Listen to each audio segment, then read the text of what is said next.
ನಮಸ್ಕಾರ. ಈ ದಿವಸ ಬೆಂಗಳೂರು ನಗರ ವಿಶ್ವವಿದ್ಯಾನಿಲಯದಲ್ಲಿ ಅಂತಾರಾಷ್ಟ್ರೀಯ ಮಹಿಳಾ ದಿನಾಚರಣೆಯನ್ನು ಆಚರಿಸಲಾಯಿತು. ಈ ಒಂದು ಸಂದರ್ಭದಲ್ಲಿ 3 ಮಹಿಳಾ ಸಾಧಕಿಯರು, ಲತಾ ಕುಮಾರಿಯವರು CEO ಬೆಂಗಳೂರು ಅರ್ಬನ್ ಡಿಸ್ಟ್ರಿಕ್ಟ್, ಹಾಗೂ ಖ್ಯಾತ ವೈದ್ಯ ತಜ್ಞೆ ಡಾಕ್ಟರ್ ಪದ್ಮಿನಿ ಪ್ರಸಾದ್ರವರು ಮತ್ತು ವಕೀಲರ ಸಂಘದ ಖಜಾಂಚಿಯಾದಂತಹ ಶ್ವೇತಾ ರವಿಶಂಕರ್ ಅವರು ಇದರಲ್ಲಿ ಮುಖ್ಯ ಅತಿಥಿಗಳಾಗಿ ಭಾಗವಹಿಸಿ ಈ ಸಂದರ್ಭದಲ್ಲಿ ಅವರನ್ನು ಗೌರವಿಸಲಾಯಿತು. ಮತ್ತು ಈ ವರ್ಷದ ಪ್ರಮುಖವಾದಂಥ ವಿಷಯ ಮಹಿಳಾ ಹಕ್ಕು, ಸಮಾನತೆ, ಸಬಲೀಕರಣ. ಇದನ್ನು ಕುರಿತು ಭಾಳ ವಿಸ್ತೃತವಾಗಿ ಈ 3 ಸಾಧಕಿಯರು ನಮ್ಮೆಲ್ಲ ವಿಶ್ವವಿದ್ಯಾನಿಲಯದ ಅಧ್ಯಾಪಕರನ್ನ ಕುರಿತು ವಿಶದವಾಗಿ ತಮ್ಮ ಅನುಭವ ಮತ್ತು ಆಲೋಚನೆಗಳನ್ನು ಹಂಚಿಕೊಂಡರು. ಇದೇ ಸಂದರ್ಭದಲ್ಲಿ ವಿಶ್ವವಿದ್ಯಾನಿಲಯ ವಿವಿಧ ಚಟುವಟಿಕೆಗಳನ್ನು ಈ ಮಹಿಳಾ ದಿನಾಚರಣೆಯ ಸಂದರ್ಭದಲ್ಲಿ ಮಹಿಳೆಯರಿಗೆ ಉತ್ತೇಜನವನ್ನು ನೀಡ್ತಕ್ಕಂಥ ನಿಟ್ಟಿನಲ್ಲಿ ಆಯೋಜಿಸಲಾಗಿತ್ತು. ಅದರಲ್ಲಿ ಸ್ಪರ್ಧೆಯಲ್ಲಿ ಗಳಿಸಿದಂಥ ಮಹಿಳೆಯರಿಗೂ ಕೂಡ ನಾವು ಅಲ್ಲಿ ಬಹುಮಾನಗಳನ್ನು ನೀಡಿ ಗೌರವಿಸಲಾಯಿತು. ಬೆಂಗಳೂರು ನಗರ ವಿಶ್ವವಿದ್ಯಾನಿಲಯ ಮಹಿಳಾ ಸಬಲೀಕರಣದ ನಿಟ್ಟಿನಲ್ಲಿ ವಿದ್ಯಾರ್ಥಿನಿಯರಿಗೆ ವಿಶೇಷವಾದಂತಹ ಕಲಿಕಾ ಅವಕಾಶಗಳನ್ನು ನೀಡುವ ನಿಟ್ಟಿನಲ್ಲಿ ಹಲವು ಹೊಸ ತಲೆಮಾರಿನ ಕೋರ್ಸುಗಳನ್ನು ತೆರೆಯುವುದರ ಜೊತೆಗೆ ಅವರಿಗೆ ಬೇಕಾದಂಥ ಒಂದು ತರಬೇತಿ ಮತ್ತು ಸಬಲೀಕರಣದ ಹಲವು ಕಾರ್ಯಕ್ರಮಗಳು ಕೂಡ ಆಯೋಜನೆ ಮಾಡ್ಕೊತಾ ಬಂದಿದೆ. ಮತ್ತು ನಮ್ಮಲ್ಲಿರ್ತಕ್ಕಂಥ ಸುಮಾರು 75% ವಿದ್ಯಾರ್ಥಿನಿಯರೇ ಆಗಿರ್ತಾರೆ. ಹಾಗೆ ನಮ್ಮಲ್ಲಿರ್ತಕ್ಕಂಥ ಅಧ್ಯಾಪಕರ ಸಿಬ್ಬಂದಿ ಕೂಡ 60ಕ್ಕಿಂತಲೂ ಹೆಚ್ಚು ಸಿಬ್ಬಂದಿ ಇಲ್ಲಿ ಕೆಲಸವನ್ನು ಮಾಡ್ತಾ ಇರೋದು. ಇದೊಂದು ಮಹಿಳಾ ಕೇಂದ್ರಿತ ವಿಶ್ವವಿದ್ಯಾನಿಲಯವಾಗಿ ಅದು ಅಧ್ಯಾಪಕರಿರ್ಬೋದು ಮತ್ತು ವಿದ್ಯಾರ್ಥಿಗಳಿರ್ಬೋದು ಹೆಚ್ಚು ಇದು ಮಹಿಳಾ ಶಕ್ತಿಗೆ ಬಲವರ್ಧನೆಗೆ ಅವಕಾಶ ಕೊಡ್ತಕ್ಕಂತಹ ನಿಟ್ಟಿನಲ್ಲಿ ನಮ್ಮ ಎಲ್ಲ ಶೈಕ್ಷಣಿಕ ಕಾರ್ಯಕ್ರಮಗಳು ಚಟುವಟಿಕೆಗಳು ಇದೆ. ಇದು ಮಹಿಳಾ ಕೇಂದ್ರಿತ ಒಂದು ವಿಶ್ವವಿದ್ಯಾನಿಲಯ ಅಂತ ಹೇಳಲಿಕ್ಕೆ ನಾನು ಬಹಳ ಸಂತೋಷ ಪಡ್ತೇನೆ. ಮತ್ತು ಈ ಸಂದರ್ಭದಲ್ಲಿ ನಾನು ಎಲ್ಲರಿಗೆ ಈ ಮಹಿಳಾ ದಿನಾಚರಣೆಯ ಹಾರ್ದಿಕ ಶುಭಾಶಯಗಳನ್ನು ಸಲ್ಲಿಸ್ತೇನೆ. ಈ ಒಂದು ಕಾರ್ಯಕ್ರಮದಲ್ಲಿ ಹೆಚ್ಚಿನ ಸಂಖ್ಯೆಯಲ್ಲಿ ಇಡೀ ವಿಶ್ವವಿದ್ಯಾನಿಲಯದ ಅಧ್ಯಾಪಕೇತರರು ಮತ್ತು ನಮ್ಮೆಲ್ಲ ವಿದ್ಯಾರ್ಥಿನಿಯರು ಭಾಗವಹಿಸಿದ್ದು ಕಾರ್ಯಕ್ರಮ ಅತ್ಯಂತ ಯಶಸ್ವಿಯಾಗಿ ನಡೆದಿದೆ. ಇದಕ್ಕೆ ಮಹಿಳಾ ಸಿಬ್ಬಂದಿ ಈ ಒಂದು ಕಾರ್ಯಕ್ರಮದ ನೇತೃತ್ವವನ್ನು ವಹಿಸಿಕೊಂಡಿದ್ದು ಇದು ನಮಗೆ ಅತ್ಯಂತ ಸಂತೋಷವನ್ನು ತಂದುಕೊಟ್ಟಿದೆ. ನಮಸ್ಕಾರ. ಇವತ್ತು ಬೆಂಗಳೂರು ನಗರ ಜಿಲ್ಲಾ ವಿಶ್ವವಿದ್ಯಾನಿಲಯದಲ್ಲಿ ತುಂಬ ಒಳ್ಳೆಯ ಕಾರ್ಯಕ್ರಮ ಅಂತಾರಾಷ್ಟ್ರೀಯ ಮಹಿಳಾ ದಿನಾಚರಣೆಯನ್ನು ಆಚರಿಸಲಾಗಿದೆ. ಯೂನಿವರ್ಸಿಟಿಯಲ್ಲಿ ಮಹಿಳಾ ದಿನಾಚರಣೆ ಅಂದರೆ ತುಂಬ ನಮ್ಮ ಯುವತಿಯರಿಗೆ ಯುವ ಜನತೆಗೆ ಮುಟ್ಟುತ್ತೆ. ತುಂಬ ಅರ್ಥಪೂರ್ಣವಾಗಿ ಕಾರ್ಯಕ್ರಮವನ್ನು ಆಯೋಜಿಸಲಾಗಿತ್ತು. ನಾವು ಇವತ್ತು ಹೇಳಿದ್ದು ಇಷ್ಟೇ, ನಮ್ಮ ಮಹಿಳೆಯರು ನಿಮಗೆ ಗೊತ್ತಿರೋ ಹಾಗೆ ಯುನೈಟೆಡ್ ನೇಷನ್ಸ್ದು theme of 2025 is for all women and girls rights equality opportunity ಅಂತ ಇದೆ. ಅಂದರೆ ನಮ್ಮ ಮಹಿಳೆಯರಿಗೆ ಸಮಾನ ಅವಕಾಶಗಳು, ಸಮಾನತೆ ಮತ್ತು ಅನೇಕ ಅವಕಾಶಗಳನ್ನು ಒದಗಿಸುವಲ್ಲಿ ಮತ್ತು ಅವಳ ಹಕ್ಕುಗಳನ್ನು ಕೊಡುವಲ್ಲಿ ನಾವು ಆಕ್ಸೆಸಿಬಲ್ ಅಂದರೆ ಅವಳಿಗೆ ಅಂತಹ ವಾತಾವರಣವನ್ನು ವ್ಯವಸ್ಥೆಯನ್ನು ಸೃಷ್ಟಿಸುವುದು ನಮ್ಮೆಲ್ಲರ ಕರ್ತವ್ಯ. ಮಹಿಳೆ ನಾವೆಲ್ಲ ಹೇಳ್ತೀವಿ ಶಕ್ತಿ, ದೇವತೆ, ಅದೆಲ್ಲದಕ್ಕೆ ನಮ್ಮ ಹೆಚ್ಚಾಗಿ ಅವಳೊಬ್ಬ ಮನುಷ್ಯರು ಅನ್ನೋ ರೀತಿಯಲ್ಲಿ ಅವ್ರಿಗೆ ಒಂದು ಒಳ್ಳೆಯ ಹೆಚ್ಚಿನ ಅವಕಾಶಗಳನ್ನು ಕೊಡಬೇಕು. ನಾವೆಲ್ಲ ಅಂತ ಇದ್ವಿ ಶಿಕ್ಷಣ ಕೊಟ್ಟ ತಕ್ಷಣ ಎಲ್ಲ ಸಮಸ್ಯೆಗಳಿಗೆ ಪರಿಹಾರ ಆಗ್ತದೆ. ಇಲ್ಲ, ಶಿಕ್ಷಣ ಪಡಿತಾ ಇದ್ದಾರೆ, ಅದು ಉದ್ಯೋಗದ ರೀತಿಯಲ್ಲಿ ಕನ್ವರ್ಟ್ ಆಗಬೇಕು. ಅಂದರೆ ಅವರ ಕಾಂಟ್ರಿಬ್ಯೂಷನ್, ಅವರ ಕೊಡುಗೆ ದೇಶಕ್ಕೆ ಬರಬೇಕು ಅಂದರೆ ಅವರು ನಿರ್ಧಾರ ತೆಗೆದುಕೊಳ್ಳುವ ಸ್ಥಾನಗಳಲ್ಲೂ ಸಹ ಅವರು ಹೆಚ್ಚಿನದಾಗಿ ಬರಬೇಕು. ನಿಮಗೆ ಗೊತ್ತಿರೋ ಹಾಗೆ ವರ್ಕ್ಫೋರ್ಸ್ ಎಲ್ಲರೂ ಕೆಲಸ ಮಾಡ್ತಾರೆ, ವರ್ಕ್ಫೋರ್ಸ್ ತುಂಬ ಇದೆ, ಆದರೆ ಅವರ ಕೊಡುಗೆ ಒಂದು ದೇಶದ ಆರ್ಥಿಕತೆಗೆ ಎಷ್ಟಿದೆ ಅನ್ನೋದು ಸಹ ಪ್ರಶ್ನೆಯಾಗಿದೆ. ಈ ರೀತಿಯಾಗಿ ಒಂದು ಮಹಿಳೆಯರ ಸಬಲೀಕರಣದಲ್ಲಿ, ಯುವತಿಯರ ಸಬಲೀಕರಣದಲ್ಲಿ ವಿಶ್ವವಿದ್ಯಾಲಯಗಳಲ್ಲಿ ಈ ಥರ ಅರ್ಥಪೂರ್ಣ ಕಾರ್ಯಕ್ರಮ ಆಗ್ತಾ ಇರೋದು ಮತ್ತು ನಾವೆಲ್ಲರೂ ಭಾಗವಹಿಸಿ ಇದನ್ನು ಆಚರಿಸಿರುವುದು ಸಹ ಒಂದು ಹೆಮ್ಮೆಯ ವಿಷಯ ಆಗಿದೆ.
Dean faculty of science and technology professor Chetana ಅವರು, dean faculty of commerce and management doctor professor Jalaja ಅವರು, ಮತ್ತು ನಮ್ಮಲ್ಲಿ ಇರ್ತಕ್ಕಂಥ 70ಕ್ಕೂ ಹೆಚ್ಚು ಮಂದಿ ಅಧ್ಯಾಪಕ ಬಳಗದವರು ಕೂಡ ಇಲ್ಲಿ ನಮ್ಮ ಮಹಿಳಾ ಬಂಧುಗಳೇ ಆಗಿದ್ದಾರೆ. ಹಾಗೆಯೇ ಎಲ್ಲ ವಿದ್ಯಾವಿಷಯಕ ಪರಿಷತ್ ಸಿಂಡಿಕೇಟ್ ಸದಸ್ಯರುಗಳೇ, ನಾನು ನನ್ನ ಕುಲಪತಿಯ ಅವಧಿಯ ಅಂತ್ಯದಲ್ಲಿ ಇದು ಬರ್ತಾ ಇದೆ. ವಾಸ್ತವವಾಗಿ ಮಾರ್ಚ್ 8 ಈ ಕಾರ್ಯಕ್ರಮವನ್ನು ಅಂತಾರಾಷ್ಟ್ರೀಯ ಮಹಿಳಾ ದಿನಾಚರಣೆಯನ್ನು ಆಚರಿಸ್ತಕ್ಕಂಥದ್ದು ಸಂದರ್ಭ. ಕೆಲವು ಚಟುವಟಿಕೆಗಳು ಅಗತ್ಯವಾಗಿ ಇದನ್ನು ಇವತ್ತಿಗೆ ನಮ್ಮ ಮಹಿಳಾ ಸಹೋದ್ಯೋಗಿಗಳು ಅವರ ನೇತೃತ್ವದಲ್ಲಿ ಈ ಕಾರ್ಯಕ್ರಮವನ್ನು ಭಾಳ ಅಚ್ಚುಕಟ್ಟಾಗಿ 3 ದೊಡ್ಡ ಸಾಧಕಿಯರನ್ನು ನಮಗೆಲ್ಲ ಪ್ರೇರಣೆಯನ್ನು ನೀಡಬಹುದಾದ, ಮಾದರಿಯಾಗಬಹುದಾದಂತಹ 3 ಸಾಧಕಿಯರು, ಅದು ಆಡಳಿತ ಕ್ಷೇತ್ರ, ವೈದ್ಯಕೀಯ ಕ್ಷೇತ್ರ ಮತ್ತು ಒಂದು ವಕೀಲಿ ವೃತ್ತಿ, legal education in health, both mental health and the physical health, and very committed and proactive, dynamic administrator, renowned administrator, Madam Lata ಕುಮಾರಿ ಅವರು. ಈ ಒಂದು ಆಯೋಜನೆ ಕೂಡ ಅತ್ಯಂತ ಅರ್ಥಪೂರ್ಣವಾಗಿದೆ ನಾನಾದರೂ ಭಾವಿಸ್ತೇನೆ. ಈ ಬೆಳೀತಾ ಇರತಕ್ಕಂಥ ವಿಶ್ವವಿದ್ಯಾನಿಲಯ ಒಂದು ವಿಶ್ವವಿದ್ಯಾನಿಲಯವಾಗಿ ನಾವು ವಿಕಸನಗೊಳ್ತಾ ಇದ್ದೇವೆ. ಕೇವಲ 7 ವರ್ಷಗಳ ಅನುಭವ ವಿಶ್ವವಿದ್ಯಾನಿಲಯವಾಗಿ, ಆದರೆ ಸೆಂಟ್ರಲ್ ಕಾಲೇಜು ಒಂದು ಸಂಸ್ಥೆಯಾಗಿ, ಶಿಕ್ಷಣ ಸಂಸ್ಥೆಯಾಗಿ ಜಾಗತಿಕವಾಗಿ ಇದು ಬಹಳ ಉತ್ತಮ ಸ್ಥಾನದಲ್ಲಿದೆ. 166 ವರ್ಷಗಳ ಇತಿಹಾಸ ಇರ್ತಕ್ಕಂಥ ಈ ಒಂದು ಶಿಕ್ಷಣ ಸಂಸ್ಥೆ ಸೆಂಟ್ರಲ್ ಕಾಲೇಜು ಆವರಣ. ಹಿಂದಿನ ಗತಕಾಲದ ಏನು ಒಂದು ಪರಂಪರೆ ಇದೆ ಅದರ ವೈಭವ ಮರುಕಳಿಸಬೇಕು. ಅದು ಈಡೇರಬೇಕು.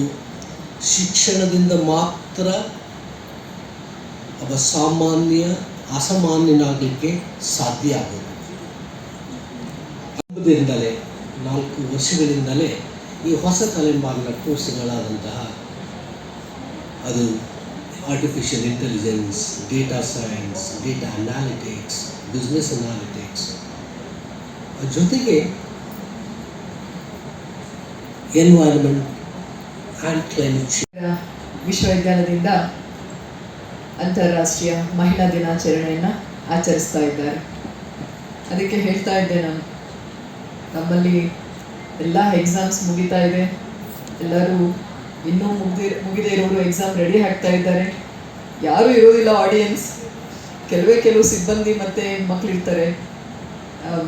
ಇಷ್ಟು ಪುಟಾಣಿ ಕಾರ್ಯಕ್ರಮ ಅಂತ ಅಂದಿದ್ದಕ್ಕೆ ನಮ್ಮ ಕುಲಪತಿಗಳು ಹೇಳಿದ್ರು, ಮೇಡಮ್ ಇದು ಡಿಜಿಟಲ್ ಯುಗ ಇರ್ತದೆ, ನಾವು ಏನು ಮಾಡೋದು ಸಿಂಬಾಲಿಕಾಗಿ ಒಂದು ಸಣ್ಣ ಕಾರ್ಯಕ್ರಮ ಇರ್ತದೆ, ಆದರೆ ನಾವೊಂದು ಕಳಿಸೋ ಮೆಸೇಜ್ ಸಾವಿರಾರು ಹೆಣ್ಮಕ್ಳಿಗೆ ತಲುಪುತ್ತೆ.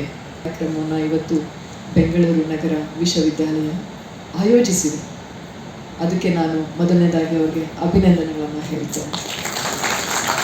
ನಾನು ಇದಕ್ಕಿಂತ ಮುಂಚೆ ಒಮ್ಮೆ ಬಂದಿದ್ದೆ ಬೆಂಗಳೂರು ಯೂನಿವರ್ಸಿಟಿಗೆ. ನಮ್ಮ ಒಂದು ಜಾಥಾ ಇತ್ತು, ಯುವ ಜನತೆಯ ಜಾಥಾ. ಆಗ ನಾನು ಒಂದು 2-3 CV ರಾಮನ್ ಅವರ ಹಾಲ್ ಮತ್ತು ರಾಜಗೋಪಾಲಾಚಾರಿ ಅವರ hall, library, new buildings, infrastructure development, ಈ 2-3 ವರ್ಷಗಳಲ್ಲಿ ಏನು ಅಗಾಧವಾದ ಒಂದು ಬೆಳವಣಿಗೆ ಆಗಿದೆ. ಅದೆಲ್ಲದಕ್ಕಿಂತ ಹೆಚ್ಚಾಗಿ ನಮ್ಮ ಬೆಂಗಳೂರು ನಗರ ಯೂನಿವರ್ಸಿಟಿಯಲ್ಲಿ ಕಲಿತಕ್ಕಂಥ ವಿದ್ಯಾರ್ಥಿಗಳ ಸಂಖ್ಯೆಯಲ್ಲಿ 75% ಹೆಣ್ಮಕ್ಳೇ ಇದ್ದಾರೆ ಅಲ್ವಾ? ಅದು ಒಂದು ದೊಡ್ಡ ಸಾಧನೆ. ಒಂದು ವಿಶ್ವವಿದ್ಯಾನಿಲಯದಲ್ಲಿ ಕಲಿತಕ್ಕಂತಹ ವಿದ್ಯಾರ್ಥಿಗಳು ಮಹಿಳೆಯರು, 75% ಮಹಿಳೆಯರು, ಅದು ಉನ್ನತ ಶಿಕ್ಷಣದಲ್ಲಿ. ಇದು ಒಂದು ಒಳ್ಳೆಯ ಬೆಳವಣಿಗೆ. ಇಷ್ಟನ್ನ ಹೇಳ್ತಾ ನಮ್ಮ ಕಾಂಪಿಯರವರು ಹೇಳ್ತಾ ಇದ್ರು, ಯುನೈಟೆಡ್ ನೇಷನ್ಸ್ ನಮ್ಮ ಮಹಿಳಾ ದಿನಾಚರಣೆಯನ್ನು ಈ ವರ್ಷದನ್ನು ಏನಂತ ಥೀಮ್ ಕೊಟ್ಟಿದೆ? ಏನಂತ ಥೀಮ್ ಇದೆ? For all women and girls, right, equality, opportunity ಅಲ್ವಾ? This is the theme of the year 2025 international women's day. 30 ವರ್ಷದಿಂದಲೂ ಯುನೈಟೆಡ್ ನೇಷನ್ಸ್ ಸೆಲೆಬ್ರೇಟ್ ಮಾಡ್ತಾ ಬರ್ತಾ ಇದೆ. ಮಹಿಳೆಯರು ಇಲ್ಲಿ ಅವರ ದಿನ ಆಚರಣೆ ಮಾಡ್ತಿದ್ದಾರೆ ಅಂದರೆ ಅರ್ಥ ನಮಗೆ ಗೊತ್ತಾಗ್ಬಿಡ್ಬೇಕು ನಮ್ಮ ಸ್ಟೇಟಸ್ ಅಲ್ವಾ? ಅಂದರೆ ನಮಗೆ ಈಕ್ವಾಲಿಟಿ ಇಲ್ಲ ಅಂತ ಅಲ್ವಾ? ಇದೆ. ಎಲ್ಲಿದೆ? ಕಾನ್ಸ್ಟಿಟ್ಯೂಷನಲ್ಲಿ ಇದೆ. ನಮ್ಮ ಸಂವಿಧಾನದಲ್ಲಿ ಸಮಾನ ಅವಕಾಶ ಇದೆ, ಸಮಾನತೆ ಇದೆ. SSLCಯಲ್ಲಿ ಯಾರ್ದು ಮೇಲ್ಗೈ? ಹುಡುಗಿಯರದೇ ಮೇಲಿದೆ. ರಿಸಲ್ಟಲ್ಲಿ, ಫಲಿತಾಂಶದಲ್ಲಿ ಟಾಪರ್ಸ್. ಹೋದ ವರ್ಷ ಒಬ್ಬ ಅಂಕಿತಾ ಅಂತ ಹೇಳಿ, ಶಿ ಈಸ್ ಎ ಟಾಪರ್ SSLCಯಲ್ಲಿ ಇಡೀ ರಾಜ್ಯಕ್ಕೆ 625ಕ್ಕೆ 625 ಮಾರ್ಕ್ಸ್ ತಗೊಂಡು. ಇನ್ನು PUC ಬಂದರೆ ಯಾರ್ದು ಮೇಲ್ಗೈ? ಅಗೇನ್ ಹುಡುಗಿಯರದೆ, ಹುಡುಗಿಯರದೇ ಮೇಲ್ಗೈ. ಆಯ್ತಪ್ಪ, ಭಾಳ ಖುಷಿ ಆಗೋಯ್ತು. ಎಲ್ಲಿ ನೋಡಲು ಹುಡುಗಿಯರದು ಮೇಲ್ಗೈ.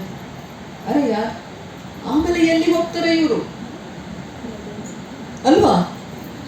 ಎಲ್ಲ ಶಿಕ್ಷಣದಲ್ಲಿ ಮೇಲುಗೈ, ಆಮೇಲೆ ಎಲ್ಲಿ ಕಾಣೆ ಆಗ್ತಾರೆ? ಉನ್ನತ ಶಿಕ್ಷಣಕ್ಕೆ ಎಷ್ಟು ಜನ ಬರ್ತಾರೆ?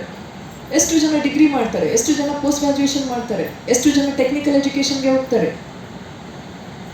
ನಿಮಗೆ ಗೊತ್ತಿದೆನಾ?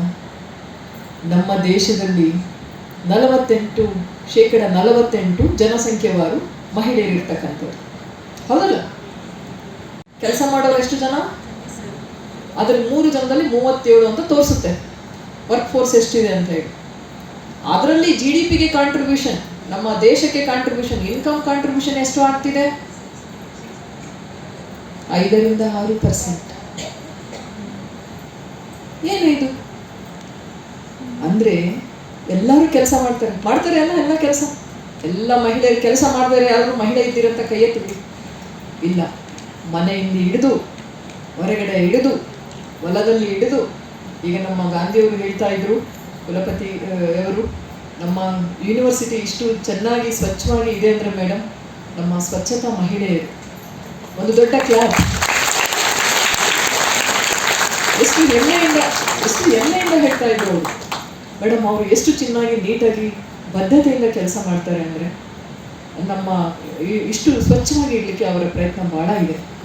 ಅದರಿಂದ ನಾವು ಯಾವಾಗಲೂ ಏನು ಮಾತಾಡ್ತಿರ್ತೀವಿ? ಸ್ತ್ರೀ ಸಬಲತೆ ಬಗ್ಗೆ ಹೇಳ್ತೀವಿ. ಸ್ತ್ರೀ ಸಬಲತೆ ಅಂತ ನಾವು ತಗೊಂಡಾಗ ಭಾಳಷ್ಟು ವಿಷಯಗಳು, ಅದು ಆಹಾರ ಇರ್ಬೋದು, ಆರೋಗ್ಯ ಇರ್ಬೋದು, ವಿದ್ಯೆ, ಉದ್ಯೋಗ, ಆರ್ಥಿಕ ಸ್ವಾತಂತ್ರ್ಯ ಮತ್ತು ನಿರ್ಧಾರ ತೆಗೆದುಕೊಳ್ಳುವಂಥ ಸ್ವಾತಂತ್ರ್ಯ, ಇವೆಲ್ಲವೂ ಬಂದಾಗ ಖಂಡಿತ ಒಂದು ಸ್ತ್ರೀ ಸಬಲತೆ ಕಾರಣ ಆಗುತ್ತೆ. ಹಾಗಾಗಿ ಈಗ ನಾವು ಸ್ತ್ರೀ ಸಬಲತೆ ಇದೆಲ್ಲ ಬಗ್ಗೆ ನಮ್ಮನಿಗೆ ನಾವೇ ಕೊಟ್ಕೋಬೇಕು, ಇನ್ನೊಬ್ಬರನ್ನ ಕೇಳೋವಂಥ ಪರಿಸ್ಥಿತಿ ಬರಬಾರ್ದು. ಅದೇ ರೀತಿಯಲ್ಲಿ ಭಾಗವಹಿಸಬೇಕು. ಇದು ಯಾಕಂದರೆ ಹೆಣ್ಣು ಗಂಡು ಇಬ್ಬರು ಪರಸ್ಪರ ಪೂರಕವಾಗಿ ಬಾಳಬೇಕು ಅನ್ನೋದೇನೆ ಒಂದು ಸಮಾಜದಲ್ಲಿರೋದು ಒಂದು ಸುಸ್ಥಿತಿಗೆ ಕಾರಣ ಆಗುತ್ತೆ. ಇದರ ಭಾಗವಹಿಕೆ ಇವತ್ತು ಬಹಳ ಸಂತೋಷ ಆಗ್ತಾ ಇದೆ. ಎಷ್ಟು ಒಳ್ಳೆಯ ರೀತಿಯಲ್ಲಿ ಹಲವಾರು ಪುರುಷರು ಇಲ್ಲಿ ಬಂದು ಭಾಗವಹಿಸಿ ಒಂದು ಪ್ರೋತ್ಸಾಹ ಕೊಡೋದು, ಗುರುತಿಸೋದು ಮತ್ತು ಇನ್ನಷ್ಟು ಜನಕ್ಕೆ ಅದು ಪ್ರೇರಣೆಯಾಗಿ ಸ್ಫೂರ್ತಿಯಾಗಲಿ ಇಂಥ ಕಾರ್ಯಕ್ರಮಗಳನ್ನು ಆಯೋಜಿಸೋದು ನಿಜವಾಗ್ಲೂ ಅಭಿನಂದಿಸ್ತೀನಿ. ಅದಕ್ಕಾಗಿ ಬೇಟಿ ಬಚಾವೋ ಅಂತ ಮೊದಲು ಹೇಳ್ತೀವಿ, ಆಮೇಲೆ ಬೇಟಿ ಪಢಾವೋ. ಇದ್ರ ಜೊತೆಗೆ ಬೇಟಾ ಸಮಜಾವೋ. ನಮ್ಮ ಪ್ರೈಮ್ ಮಿನಿಸ್ಟರ್ ಹೇಳ್ತಾ ಇದ್ದಾರೆ, you don't question your daughter alone but question your sons also. ಅದು ಬಹಳ ಮುಖ್ಯ. ಯಾಕಂದರೆ ತುಂಬ ಚಿಕ್ಕ ವಯಸ್ಸಿನಿಂದಲೇ ಅವರ ಒಂದು ಮಾನಸಿಕ ಸ್ಥಿತಿ ಹೆಣ್ಣು ಗಂಡು ಇಬ್ಬರು ಸಮಾನರು, ಪರಸ್ಪರ ಪ್ರೀತಿ, ವಿಶ್ವಾಸ, ಗೌರವ ಭಾವನೆ. ಯಾಕಂದರೆ ನಾವು ಇಂದಿನ ಸಮಾಜದಲ್ಲಿ ಬಹಳಷ್ಟು ಕೆಟ್ಟ ವಿಷಯಗಳು, ಅತ್ಯಾಚಾರ, ಇದನ್ನು ದೌರ್ಜನ್ಯ, ಲೈಂಗಿಕ ದೌರ್ಜನ್ಯ ಎಲ್ಲ ರೀತಿಯ ದೌರ್ಜನ್ಯಗಳನ್ನು ನಾವು ನೋಡ್ತಾ ಒಂದು ಕಡೆ ನಾವು ಒಂದು ಸ್ತ್ರೀ ಹೆಚ್ಚಿನ ವಿದ್ಯಾವಂತಳಾಗಿ 4 ಗೋಡೆಯಿಂದ ಹೊರಗೆ ಬಂದು ಸಮಾಜಕ್ಕೆ ಕೊಡುಗೆಯಾಗಿ ಅವಳ ಜೀವನ. ಬೆಂಗಳೂರು ನಗರ ವಿಶ್ವವಿದ್ಯಾನಿಲಯದಿಂದ ಅಂತಾರಾಷ್ಟ್ರೀಯ ಮಹಿಳಾ ದಿನಾಚರಣೆ ಸೆಮಿನಾರ್ ಹಾಲ್ ಜ್ಞಾನಜ್ಯೋತಿ ಸಭಾಂಗಣ ಸೆಂಟ್ರಲ್ ಕಾಲೇಜ್ ಆವರಣ ಬೆಂಗಳೂರಿನಲ್ಲಿ ಆಚರಿಸಲಾಯಿತು. ಬೆಂಗಳೂರು ನಗರ ವಿಶ್ವವಿದ್ಯಾನಿಲಯದ ಕುಲಪತಿಗಳಾದ ಪ್ರೊಫೆಸರ್ ಡಾಕ್ಟರ್ ಲಿಂಗರಾಜ್ ಗಾಂಧಿ ಅವರು ಉದ್ಘಾಟನೆ ಮಾಡಿದರು. ಈ ಸಂದರ್ಭದಲ್ಲಿ 3 ಸಾಧಕಿಯರಿಗೆ ಸನ್ಮಾನಿಸಲಾಯಿತು. ಈ ಸಂದರ್ಭದಲ್ಲಿ 3 ಮಹಾ ಸಾಧಕಿಯರು ಶ್ರೀಮತಿ ಲಲಿತಾ ಕುಮಾರಿ, ಸಿಇಒ ಬೆಂಗಳೂರು ಅರ್ಬನ್ ಡಿಸ್ಟ್ರಿಕ್ಟ್ ಹಾಗೂ ಖ್ಯಾತ ವೈದ್ಯ ತಜ್ಞೆ ಡಾಕ್ಟರ್ ಪದ್ಮಿನಿ ಪ್ರಸಾದ್ ರವರು ಮತ್ತು ವಕೀಲರ ಸಂಘದ ಖಜಾಂಚಿಯಾದ ಶ್ರೀಮತಿ ರವಿಶಂಕರ್ ಅವರು ಈ ಸಂದರ್ಭದಲ್ಲಿ ಸಾಧಕರಿಗೆ ಸನ್ಮಾನಿಸಲಾಯಿತು. ಈ ವರ್ಷ ಪ್ರಮುಖವಾದ ವಿಷಯ ಮಹಿಳಾ ಹಕ್ಕು, ಸಮಾನತೆ, ಸಬಲೀಕರಣ.